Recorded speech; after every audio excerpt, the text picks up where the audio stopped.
श्री स्वामी समर्थ. नमस्कार. तुमचे सर्वांचे माझ्या यूट्यूब चॅनलमध्ये खूप खूप स्वागत. तुमच्या सर्वांच्या इच्छा मनोकामना पूर्ण होत हीच स्वामी महाराजांच्या चरणी प्रार्थना करते आणि आजच्या आपल्या एका नवीन व्हिडिओला सुरुवात करते. आजच्या व्हिडिओमध्ये आपण जाणून घेणार आहोत तर ते म्हणजे बघा पिटोरीची कहाणी. अगदी सविस्तररित्या पिटोरीची कहाणी जाणून घेणार आहोत. तर तुम्ही माझा हा व्हिडिओ शेवटपर्यंत नक्कीच पहा. व्हिडिओला नवीन असता लाईक करा, शेअर करा आणि असेच नवनवीन अध्यात्माची व्हिडिओ पाहण्यासाठी चॅनलला सबस्क्राईब देखील अवश्य करा. बघा, त्या नगरात एक ब्राह्मण उपनगरात राहत होते. त्यांच्या घरी श्रावणातल्या अवसेच्या दिवशी बापाचे श्राद्ध असे.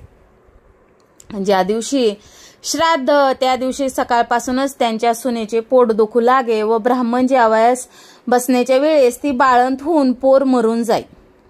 असे झाले म्हणजे ब्राह्मण तसेच उपाशी जात असे. 6 वर्ष झाले. 7व्या वर्षीही असेच झाले. तेव्हा सासरा रागवला. ते मेलेले पोर तिच्या ओटीत घातले. तिला रानात हाकून लावले. पुढे जाता जाता ती एका मोठ्या अरण्यात गेली. तिथे तिला झुटिंगाची बायको भेटली. ती म्हणाली, बाई बाई, तू कोणाची कोण? इथे येण्याचे कारण काय तुझे? आलीस तशी लवकर जा, नाहीतर माझा नवरा झुटिंग येईल आणि तुला मारून खाऊन टाकेल. तेव्हा ब्राह्मणाची सून म्हणाली, तेवढ्याकरिता मी इथे आले आहे. तसे झुटिंगाची बायको म्हणाली, बाई बाई, तू इतकी जीवावर उदार का? तिने आपली हकीकत सांगितली.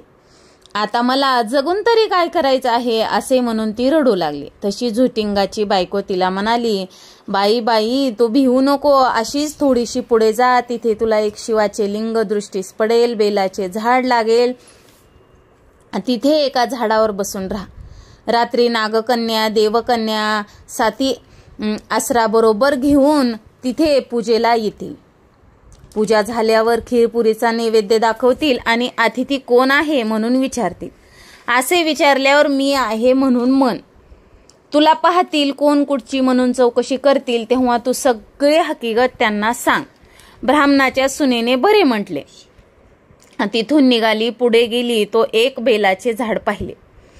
जवळ एक शिवलिंग दृष्टीस पडले. तशी ती शेजारच्या झाडावर बसून राहिली. इतक्यात रात्र झाली.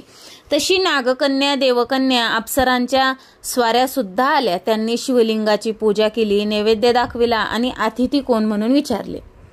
त्याबरोबर ती खाली उतरली. मी आहे म्हणून म्हणाले. तेव्हा सगळ्यांनी मागे पाहिले. त्यांना आश्चर्य वाटले. तिची कोण कुठली म्हणून चौकशी केली. तिने सर्व हकीकत सांगितली. नागकन्या देवकन्यांनी तिच्या मुलांची चौकशी केली. तेव्हा अप्सरांनी ती दाखविली. पुढे त्यांनी तिच्या 7 मुलांना जिवंत केले आणि ती तिच्या हवाली केले. पुढे तिला हे व्रत सांगितले. 64 योगिनीची पूजा करण्यास सांगितले आणि मृत्यूलोकी हे व्रत प्रकट करण्यास सांगितले. तसे तिने विचारले, ह्यांनी काय केले? अप्सरांनी सांगितले, हे व्रत केले म्हणजे मुले बाळे दगावत नाहीत, सुखासमाधानाने राहतात. पुढे ती त्यांना नमस्कार करून निघाली. आपल्या गावात आली. लोकांनी तिला पाहिले. ब्राह्मणात जाऊन सांगितले, भटजी, तुमची सून घरी येत आहे. त्याला ते खोटे वाटले. अर्धघटकेने पाहू लागला. तो मुले बाळे दृष्टीस पडू लागली. पाठीमागून सुनेला पाहिले. तसा उठला. घरात गेला. मुठभर तांदूळ सुनेवरून आणि मुलांवरून ओवाळून टाकून दिले. हातपाय धुवून घरात आला. सर्व हकीकत सुनेला विचारली. तिने सांगितली. पुढं सर्वांना आनंद झाला आणि मुलाबाळांना सुद्धा ती सुखाने नांदू लागली. ही 60 उत्तराची कहाणी. 5 उत्तरी सुफळ संपूर्ण.